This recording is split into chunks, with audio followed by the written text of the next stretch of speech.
Welcome back, kakailyan. Kung bago ka pa lang dito ay paki-follow muna ako kung sa Facebook at TikTok mo ito mapapanood. At pa-subscribe naman sa YouTube kung magustuhan mo ang mga content natin. Maraming salamat.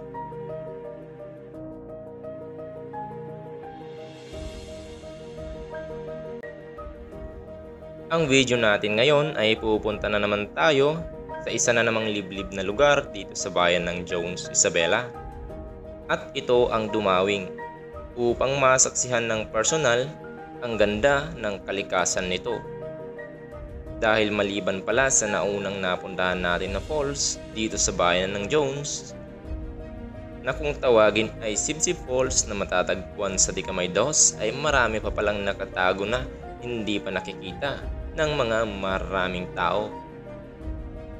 Kung di mo pa napanood ay ilalagay ko ang link sa description kung gusto mong mapanood ang content ko sa Sibsib Falls.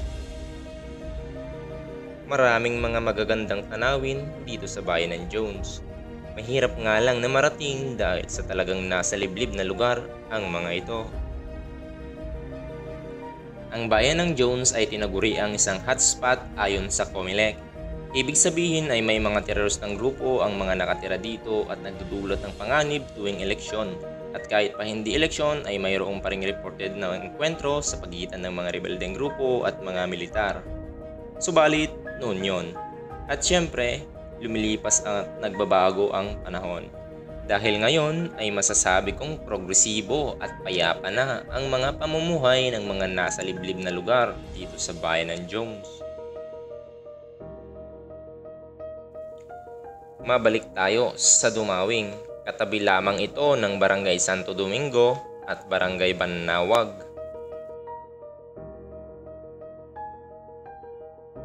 Sinadya namin dito ang Dumawing Cave at Manidit Falls.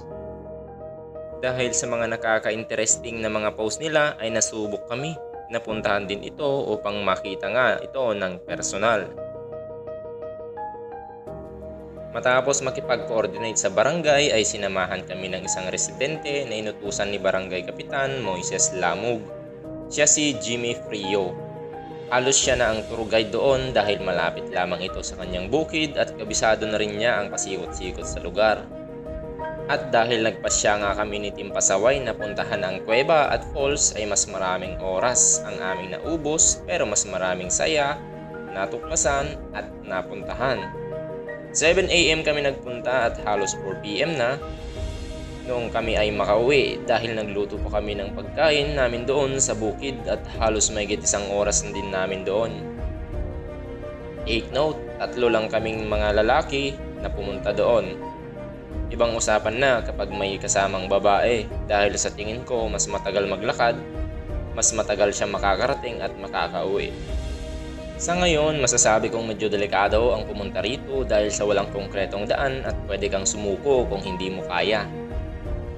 Kaya hindi ito recommended sa mga mahihinang nilalang. Make sure lang na kaya mong maglakad ng 8 oras sa masukal at mapanganib na daan. Pero kung ang falls lamang ang sadya mo ay masasabi kong mas mabilis at mas malapit lamang ito. Pero kung nakarating ka o kapag naabot mo ito ay siguradong mamamangha ka sa taglay nitong natural na kagandahan. Dahil kumpara sa ibang lugar na napuntahan ko ay mas malayo itong mas maganda kumpara sa iba. Hindi man namin narating ang mga ibang layer nitong falls ay kahit papaano ay may aerial shot pa rin tayo. Para kahit papaano ay may pakita ko pa rin sa inyo ang itsura nito.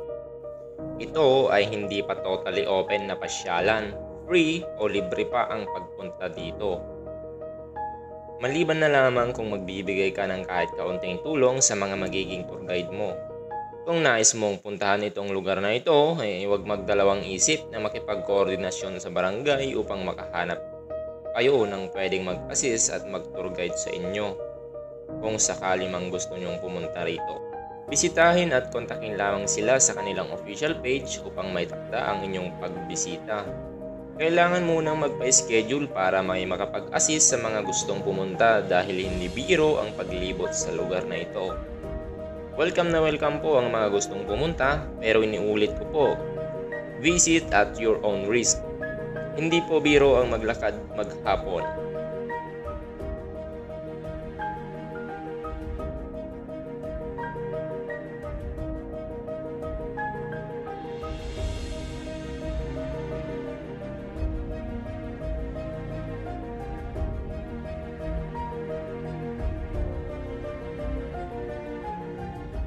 I remember the days when you're here with me,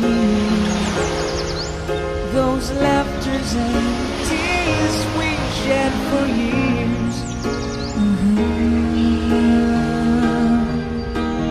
Memories that we had so long between you. Now you've gone away, you left me all alone. Go on,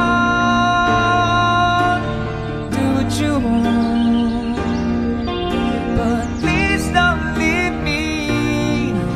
You break my heart.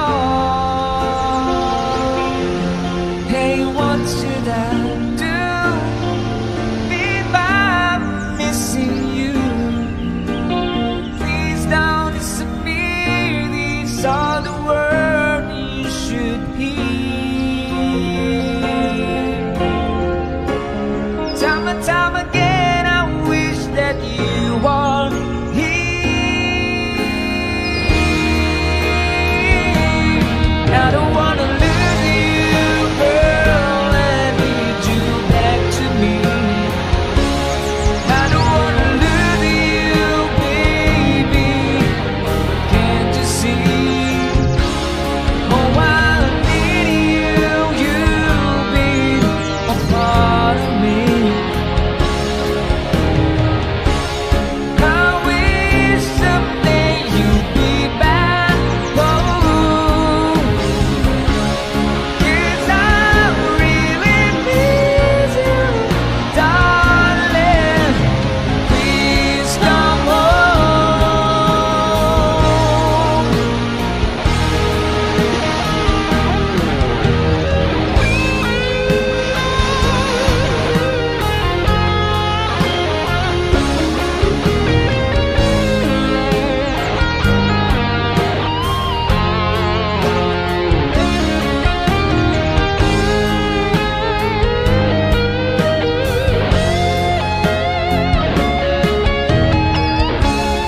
I wish someday you'd be back home, 'cause I really miss you, darling.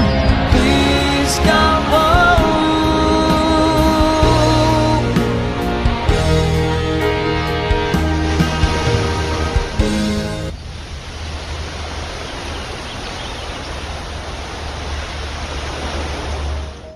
At ito na nga yung iba pang layer ng falls.